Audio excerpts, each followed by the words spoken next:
That's cliff rocks. San Verbena. It smells really, really nice. Nobody else uses it. The Hopi have been here for centuries. You know, these Shoshone speakers on the north side of the Pipe have been here for centuries. They don't use it for anything, but the Navajos, who have been here the least amount of time at all, longer than us, but in the Indian way, they use it as a prescriptive medicine for infections and stuff. They call it stink beetle flower. Because down here in the inner canyon in the summer, there's no surface water. It's like being in Namibia. So the bugs and the birds and the invertebrate stuff are in tune to dew on the plants. And San Verbena produces a lot of dew in the water. So there's often stink beetles on it, or that family of beetles, drinking the nectar and the dew. And if you want to hunt this medicine with an old Navajo guy on a river trip, you got to get up at 4:30 in the morning and go out and stomp around. So they knew all this different stuff. Indian rice grass, for example, this is the trick to being out of the landscape, where I would starve to death, even all the thousands of nights I've spent out on the landscape, because you don't want to spend more calories than you get getting the food. Right? You don't want to spend 500 calories to get 300 calories, or you'll starve to death real quick. And this is one of those plants that's like that. The seed heads are about the size of a grain of pepper, black pepper, comes out of the shaker. So you got to get tens of thousands of them to feed a family for just breakfast. So you've got to be smarter than the plant. And that's what culture's all about. You know that nut job you see on the Discovery Channel, Survivor Man? Who's always cutting himself and eating stuff that you didn't really should eat. He would starve to death in the field of this stuff. Because you've got to have some grandmother with a winnowing basket and knowing when to do this and how to do it, to learn from her grandmother, to learn from her grandmother, to learn from her grandmother, who was starving and figured out how to be smarter than the plant. So that's cultural transmission right there. And so you can get a lot of food out of an acre of this stuff, but you've got to know how to do it. Next shot, please. Quick one. This is one of the most wonderful places down in the Grand Canyon, if you've ever been on a river trip. At Macadamiba Canyon, it's a Supai family name down in the west end, just above Supai Falls. Slot Canyon comes into the river. In fact, Lance and I were there a year ago, I believe, tomorrow.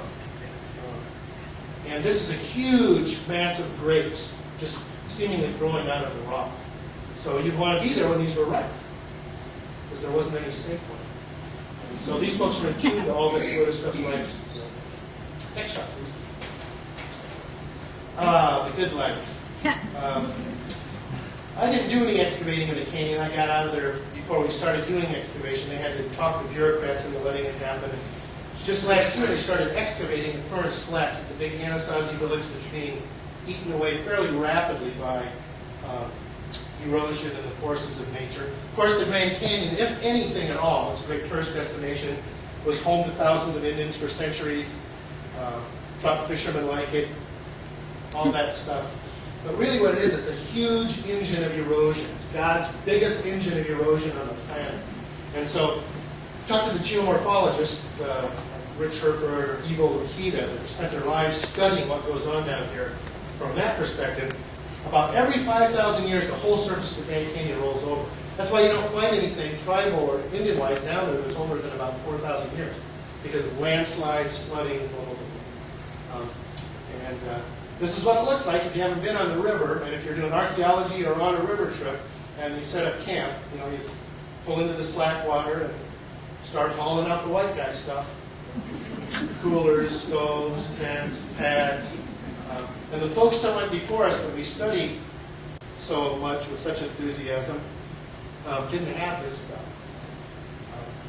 People think it's rough down there, and it is, but you know, you've got logistical support from boats. It's pretty pleasant. Pretty pleasant down there.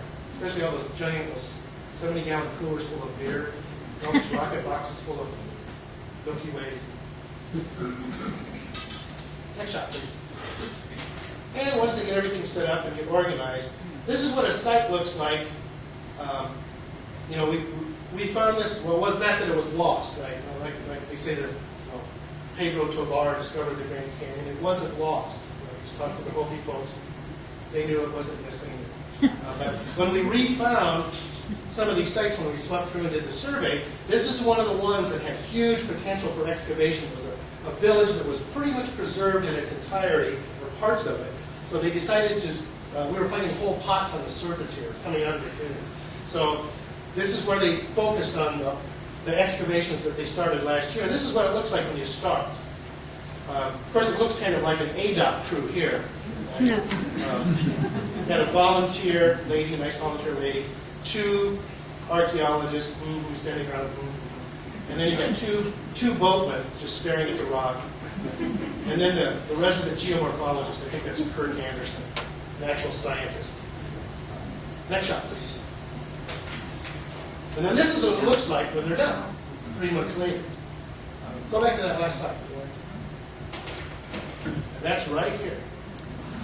And then the next one. So if you know what you're doing, this is what things look like. So 1 room, living quarters. These people didn't go inside except in bad weather. Worried about stuff or to tell stories in the winter. Really nice fire pit. And then an adjoining room. Really nice, got a deflector here for the fire. Really nice job. They use this huge rock as one of the walls, always minimizing your work.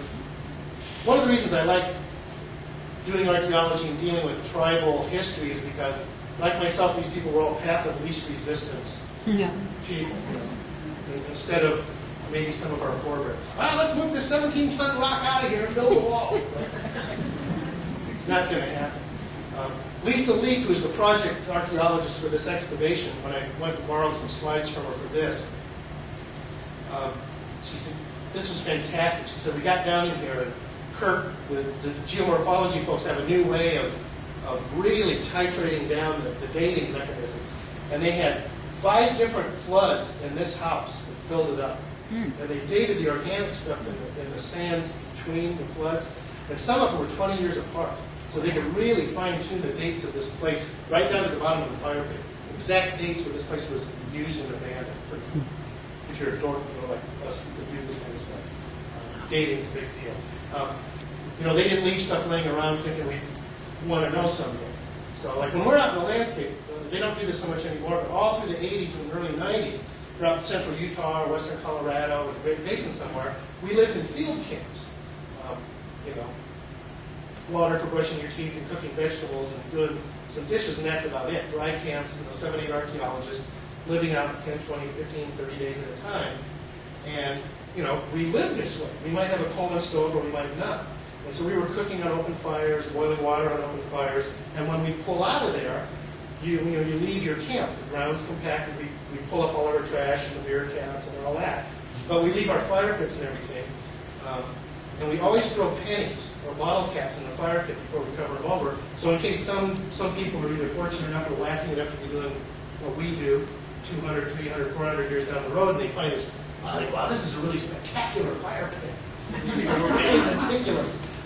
Put a lot of effort into this fire pit. They dig it up and date the stuff. They go, oh, God, there's a bunch of white people doing archaeology because there's a 1999 penny in there. So we're thinking ahead a little bit. Next shot, please. And this was in the bottom of that place. It's a split redware bowl and this marvelous ladle. These folks ate a lot of, they weren't sitting around eating raw meat and ground up corn all the time. They ate a lot of things that were super gruel. Even the Apaches, most of the stuff they ate is stuff mixed with water. Ground up acorns with water. Ground up mesquite pods with water. Ground up pinyon nuts with water and saguaro, dried saguaro fruit mixed up. And they would drink it, easy to digest, nutritious, minimum work. And so they were making lots of stuff that you needed labels for. Next shot, please. Shot of erosion. I put this in so I can do a little geomorphology lesson. When Glen Canyon Dam went in, any dam anywhere, in an arid system, mostly out here in the west, you put a dam in a stream, small stream, medium stream, big stream, everything that happens below that dam after that, until the dam's gone, has the effect of putting an arid climatological regimen on the zone below the dam. And the zone above the dam, which is drowned, of course, turns it into some kind of either fresh or marine zone. So below Glen Canyon Dam, when it filled up by 1960, 62, 63, to pool level, it changed everything below the dam because now you don't have annual flooding or whenever the big floods came. So before the dam went in, If you had a big flood that removed lots of sediment, the